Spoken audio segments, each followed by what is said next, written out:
Bienvenidos a mi canal. Hoy vamos a resolver la primera parte de un examen. El examen es de las pruebas de acceso a la universidad para mayores de 25 y 45 años. Como podéis ver, es de la asignatura de Química y pone 1 de 2. ¿Por qué? Porque voy a hacer ahora la parte de problemas, que es la primera parte del examen, y en otro vídeo resolveré la parte de las cuestiones. Esto lo hago para que el vídeo no se haga excesivamente largo y no os aburráis. El examen pertenece a la Comunidad Valenciana, los problemas son 2, el 1 y el 2, y la convocatoria es la de 2018. Toma lápiz y papel y trabaja tomando apuntes como si estuvieras en una clase presencial. No seas un alumno pasivo, como el espectador de una película, sino un alumno activo. El enunciado dice lo siguiente: el carburo de silicio, SiC, es un material de elevada dureza que se utiliza comercialmente como abrasivo. Esta sustancia se fabrica calentando dióxido de silicio y carbono a elevadas temperaturas según la ecuación química siguiente. Apartado A. Calcule la cantidad en gramos de carburo de silicio que se formará si se permite que reaccionen 3 gramos de dióxido de silicio con 4,5 gramos de carbono. Apartado B. ¿Cuál es el reactivo limitante y qué cantidad, en gramos, queda del reactivo en exceso suponiendo que la reacción avanza hasta consumir todo el reactivo limitante? Apartado C. Calcule la variación de entalpía estándar de la reacción teniendo en cuenta los datos termodinámicos suministrados. ¿Se trata de un proceso endotérmico o exotérmico? Ahí tenéis las masas atómicas relativas, la constante R de los gases ideales y las entalpías estándar de formación que nos van a hacer falta para resolver el apartado C. Pero antes de hacer el apartado C, tenemos que comenzar con el apartado A. Por ello, vamos a calcular en primer lugar la masa molecular relativa del dióxido de silicio, que con los datos que nos dan en el ejercicio podemos ver que es 60,1 gramos por mol, y la masa molecular relativa del carburo de silicio, que con los datos que nos dan es de 40,1 gramos por mol. He calculado estas masas moleculares para poder transformar de gramos a moles y de moles a gramos. Y hago el cálculo al principio para tener ya este número que me va a hacer falta. La ecuación química nos está diciendo, al estar ajustada, que un mol de dióxido de silicio reacciona con 3 moles de carbono para dar un mol de carburo de silicio y 2 moles de monóxido de carbono. Aunque eso no lo he anotado porque como el monóxido de carbono no nos piden cantidades ni participa mayormente en el problema, pues lo he dejado ahí de momento como que no importara, aunque en el apartado C lo utilizaremos. Esta equivalencia que he expresado anteriormente en moles, es decir, que un mol de dióxido de silicio reacciona con 3 moles de carbono para dar un mol de carburo de silicio, la podemos expresar también en gramos. 60,1 gramos de dióxido de silicio, que equivale a un mol, reacciona con 36 gramos de carbono, que es la masa que hay en 3 moles de carbono, para dar 40,1 gramos de carburo de silicio, que es un mol. Observad que aquí ya he utilizado para obtener esta relación las masas moleculares que he calculado anteriormente y que tenéis justo encima en la pantalla. Lógicamente, coged vuestra libreta e id anotando todo esto y tratad de ir haciendo a la vez que hago yo el problema. No dudéis en parar el vídeo si lo necesitáis, ya que este problema es muy importante, ya que en este ejercicio están todos los fundamentos de la estequiometría, al menos los básicos. Continuamos con el ejercicio y vamos a responder el apartado A, que tenéis ahí en pantalla y que hemos leído anteriormente. Las relaciones que hemos obtenido en la diapositiva anterior nos dicen que 60,1 gramos de dióxido de silicio reaccionan con 36 gramos de carbono para dar 40,1 gramos de carburo de silicio. Espero que lo hayáis anotado, si no tendréis que volver atrás en el vídeo para comprobarlo. En este caso, ahora nos preguntan, calcule la cantidad en gramos de carburo de silicio que se formará si se permite que reaccionen 3 gramos de dióxido de silicio y 4,5 gramos de carbono. Observáis que he puesto 3 gramos de dióxido de silicio debajo del dióxido de silicio y los 4,5 gramos de carbono debajo del carbono. El carburo de silicio he puesto X gramos. Para poder hacer el cálculo debo calcular cuál es el reactivo limitante, es decir, cuál de ellos se agota primero o está en menor proporción estequiométrica. Vamos a tomar 3 gramos de dióxido de silicio y vamos a calcular cuántos gramos de carbono se necesitan para que el dióxido de silicio se agote. Para ello utilizamos un factor de conversión y ponemos en el denominador los gramos de dióxido de silicio y en el numerador los gramos de carbono que reaccionan. Simplificamos gramos de dióxido de silicio y obtenemos que para reaccionar con 3 gramos de dióxido de silicio se requieren 1,797 gramos de carbono. Podéis observar que tengo 4,5, por lo tanto podemos decir varias cosas. Como hay un exceso de carbono, ya que hay 4,5 gramos, el reactivo limitante es el dióxido de silicio. Y con este reactivo limitante se debe calcular la cantidad de carburo de silicio que se va a formar. También podríamos ya calcular la cantidad de carbono que sobra, pero como no nos lo piden de momento, no vamos a hacer el cálculo. Todavía. Vamos a calcular, por lo tanto, a partir de 3 gramos de dióxido de silicio, cuántos gramos de carburo de silicio se producen. Tendremos que hacer el factor de conversión que tenéis en pantalla. De nuevo en el denominador los gramos de dióxido de silicio que reaccionan y en el numerador los gramos de carburo de silicio, que es el producto. Observad que siempre voy a poner el factor de conversión de forma que los gramos que tengo se anulen y en el numerador me queden los gramos que estoy intentando calcular. Simplificamos los gramos de dióxido de silicio y al hacer la operación podéis comprobar que obtenemos 2 gramos de carburo de silicio. Por lo tanto, respondemos ya a este apartado A. A partir de 3 gramos de dióxido de silicio y 4,5 gramos de carbono se obtienen 2 gramos de carburo de silicio. Continuamos ahora con el apartado B. Nos dice que cuál es el reactivo limitante y qué cantidad en gramos queda del reactivo en exceso, suponiendo que la reacción avanza hasta consumir todo el reactivo limitante. Realmente la pregunta de cuál es el reactivo limitante es un poco ridícula, porque ya lo hemos tenido que utilizar, pero nos viene bien para recordarnos que estamos ante un problema de reactivo limitante. Como hemos comprobado anteriormente, el reactivo limitante es el dióxido de silicio. Ya lo habíamos visto antes, por eso he dicho que la pregunta es ridícula, no porque no sea pertinente, sino porque es una pregunta que hubiera estado bien que nos lo hubieran hecho en el apartado A y nos habría sido más útil. Aún así, la pregunta hay que saberla contestar y saber que está ahí. Aunque no nos preguntaran cuál es el reactivo limitante, sigue habiendo que saber cuál es el reactivo limitante. La cantidad de reactivo que queda en exceso va a ser sencillo calcularla a partir de los datos del apartado A. Ya habíamos calculado antes que se consumían 1,797 gramos de carbono. Por ello, basta con restar esta cantidad a los gramos iniciales, que son 4,5. Ahí tenéis la operación en pantalla. Si no me he equivocado calculando, que puede ser, porque yo hago los cálculos con la calculadora y me puedo equivocar como vosotros. Trato de tener cuidado, pero en algunos vídeos algún fallito puede haber. Hacemos la resta, como pone ahí, 4,5 menos 1,797 y me queda de resultado 2,703 gramos de carbono hay en exceso. Por lo tanto, contestaremos la pregunta. Quedan 2,703 gramos de carbono en exceso. Podemos ir ya a calcular el apartado C. Calcule la variación de entalpía estándar de la reacción teniendo en cuenta los datos termodinámicos suministrados. ¿Se trata de un proceso endotérmico o exotérmico? Muy bien, las entalpías de formación estándar las tenéis ahí, nos las daban en los datos iniciales del problema y las he vuelto a escribir aquí porque las voy a utilizar ahora. Podemos calcular la variación de entalpía de la reacción a partir de las entalpías de formación estándar que nos dan como datos. En este caso, la entalpía de reacción estándar es igual a la suma de las entalpías de formación estándar de los productos menos la suma de las entalpías de formación estándar de los reactivos.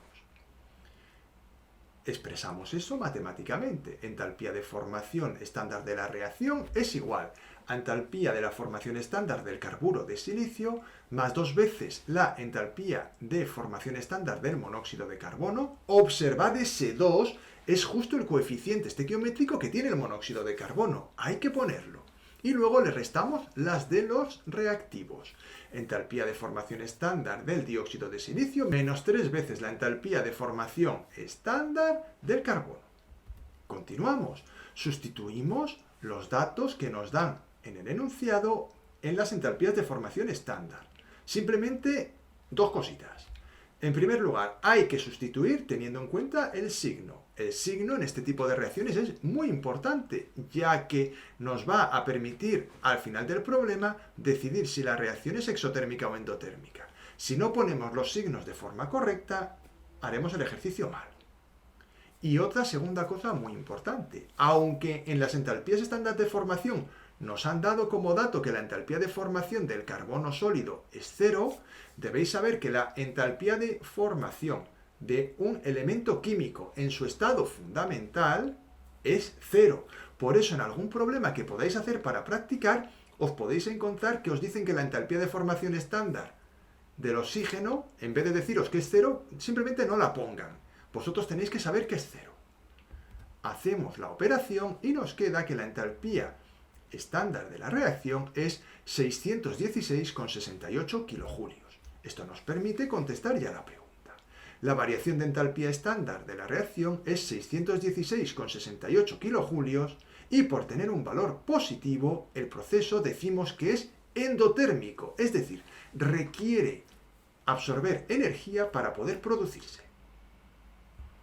El ejercicio dice lo siguiente: el dióxido de nitrógeno es una sustancia de color marrón rojizo que dimeriza para formar tetraóxido de dinitrógeno, que es un gas incoloro.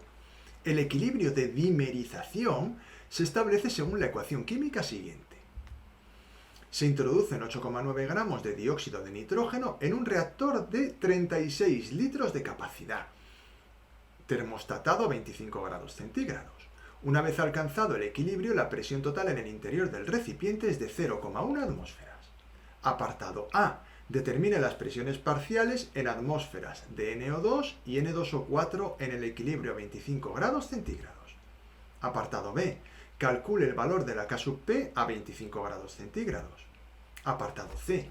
Indique razonadamente hacia dónde se desplazará el equilibrio si aumentamos la presión disminuyendo el volumen del reactor, manteniendo la temperatura constante.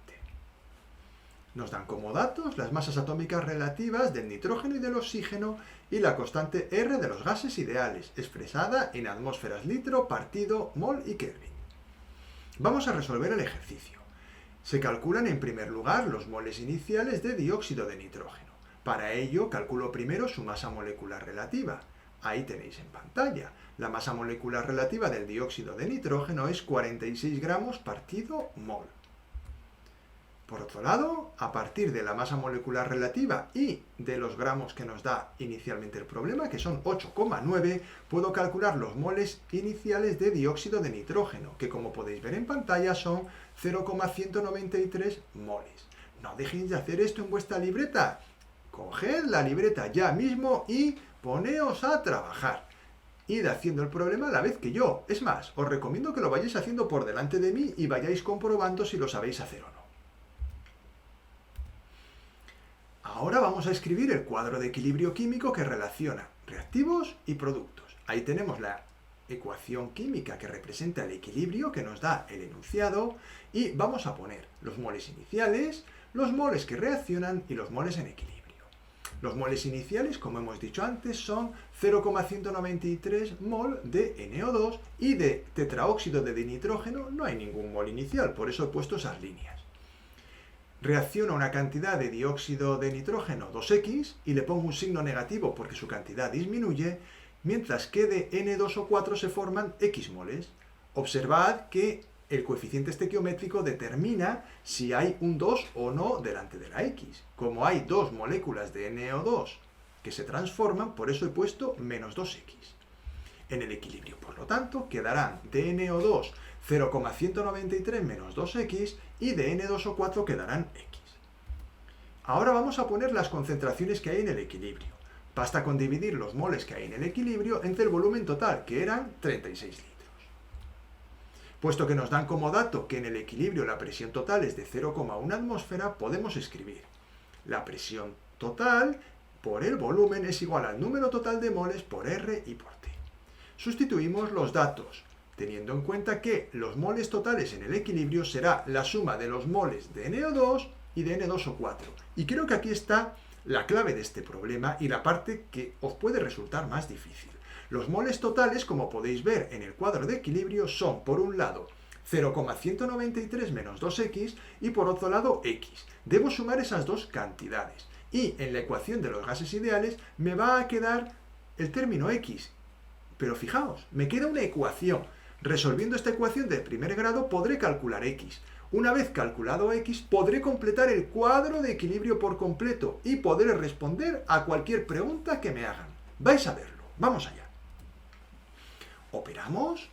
Simplemente 0,1 por 36 y 0,082 por 298 y nos va quedando una ecuación de primer grado. Luego operamos el paréntesis y despejamos x. No dejéis de hacer esto en vuestra libreta porque hay que asegurarse de que sabéis hacerlo.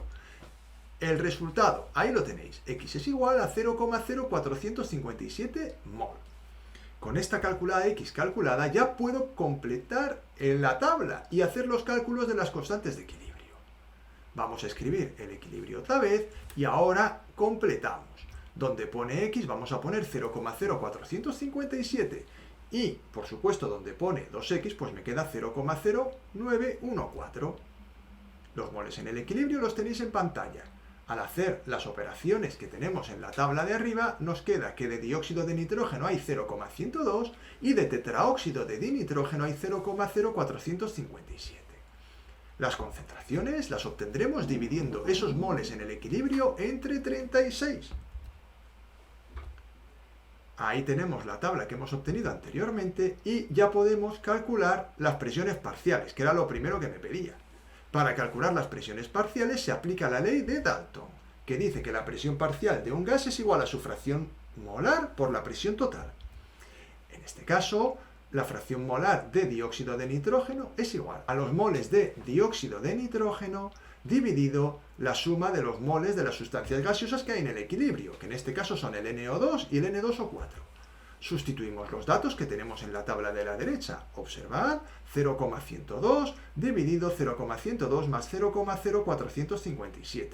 La presión total es 0,1 y obtenemos una presión parcial de NO2 de 0,069 atmósferas.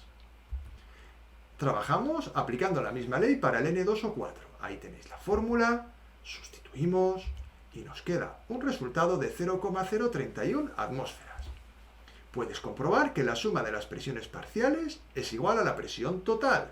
Si sumamos la presión parcial de NO2 y la presión parcial de N2O4, obtenemos una presión total de 0,1 atmósferas. Continuamos ahora con el apartado B. Nos pide que calculemos el valor de la constante K sub P a 25 grados centígrados. Para calcular K sub P se aplica la definición. Simplemente tenemos que recordar los datos de las presiones parciales que hemos obtenido anteriormente y escribir que K sub P es igual a la presión parcial de N2O4 dividido la presión parcial de NO2 al cuadrado. Hacemos la operación correspondiente y ahí tenéis el resultado en pantalla. Por último, en el apartado C nos dice: indique razonadamente hacia dónde se desplazará el equilibrio si aumentamos la presión, disminuyendo el volumen del reactor manteniendo la temperatura constante. Se utilizará el principio de Le Chatelier para justificar la respuesta dada. Dicho principio dice lo siguiente, esto hay que ponerlo en el examen. Si se presenta una perturbación externa sobre un sistema en equilibrio, el sistema se ajustará de tal manera que se cancele parcialmente dicha perturbación, en la medida que el sistema alcanza una nueva posición de equilibrio. Esto, en la práctica y en este enunciado concreto, quiere decir lo siguiente. Reducir el volumen a temperatura constante es equivalente a aumentar la presión. Esto no es principio de Le Chatelier todavía. El sistema, según el principio de Le Chatelier, al aumentar la presión, evoluciona de forma que disminuye el número de partículas gaseosas para compensar el aumento de presión. Paramos y pensamos un poquito. Si disminuye el número de partículas gaseosas, la presión va a disminuir. Así se opone el equilibrio químico al cambio que nosotros hemos hecho. Ello hace que el equilibrio se desplace en el sentido de formación de N2O4, ya que hay menos moléculas gaseosas en los productos que los reactivos. Hay una molécula gaseosa por dos que hay en los reactivos. Por ello podemos decir que el equilibrio químico en esta situación se desplaza hacia los productos. Y hasta aquí ha llegado el vídeo de hoy. Como he dicho anteriormente, es la primera parte del examen. He resuelto la parte de problemas. En otro vídeo podéis ver que voy a resolver la parte de las cuestiones. Espero que os haya ayudado a resolver las dudas que pudierais tener. Ya sabéis que si queréis seguir recibiendo más vídeos como este, podéis suscribiros al canal y activar la campanita. También tengo una lista de reproducción con este tipo de vídeos. No dejéis de mirarla. Y os agradecería que le dejarais un like al vídeo. Así me animaréis a seguir creando más contenido de este tipo. Y no dejéis de compartirlo con las personas que lo necesiten. Seguro que les ayudará a mejorar sus resultados en este tipo de exámenes. Muchas gracias por vuestra atención y nos vemos en el siguiente vídeo.